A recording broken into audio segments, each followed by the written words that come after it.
Mr. Martin, when did police, I know that Trayvon was coming home to your place, to your condo, your girlfriend's condo that evening.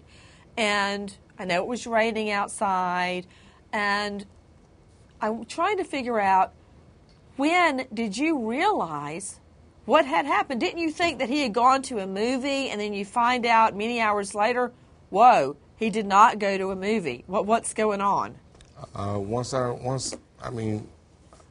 started making the 911 calls and trying to contact the sheriff's department to find out had they any information on them, and it was, they kept telling me no, and I decided once I decided to file a missing persons report, and the first when I described Trayvon to the dispatcher. And it was strange. 5 minutes later, she called me back and asked me what was he last wearing. Oh. And when she asked me that, it didn't register, but it just seemed strange. And she told me that when she told me they were dispatching a unit to the residence, I just thought it was that they were coming to take the missing persons report. And it was when 3 cars pulled up, I knew something was wrong. Oh. Ms. Fulton, I know it's just overwhelming. You're dealing with Trayvon being gone, and now all of this other. When you learned that a charge had finally happened, it's a murder 2 charge. What did you feel at that moment? Did you expect it to happen? I had faith in God that Ms. Corey's office would take a look at the evidence, and I just had faith that they were going to take a thorough look at it and decide to arrest him. So I always believed that he would be arrested. It just took longer than I actually thought.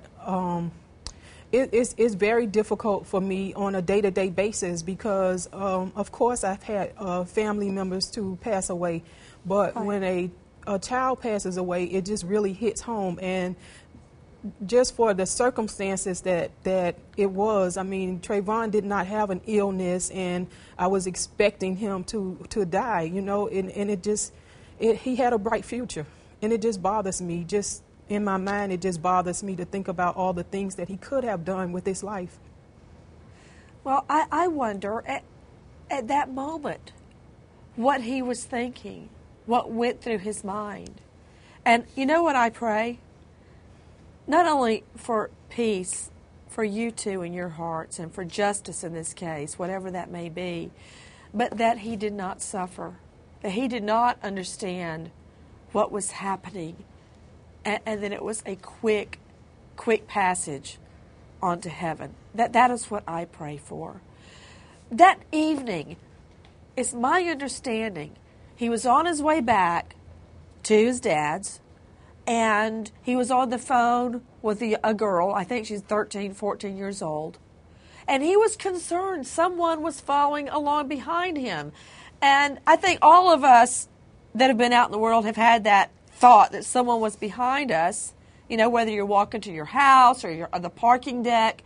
And I find it very difficult to believe, Miss Fulton, that him saying on the phone, some guy's behind me, that he would double back if he were afraid at all, that he would go back to that guy. Does that sound like Trayvon to you? Would he have done that? No, and it really doesn't make sense because on the 911 tapes, Trayvon is running away from him. Trayvon was just trying to get back to the house. He wasn't looking to do any harm to anyone. He wasn't looking to commit any crime. He simply went to the store. So it's just very difficult for me to just listen to all the negative things that they have said about Trayvon. And I know my son. He's just an average teenager. You know what? I've heard it all. It hasn't been repeated on our show, Ms. Fulton. I can guarantee you that. Because I do not tolerate slurring and throwing mud at a crime victim.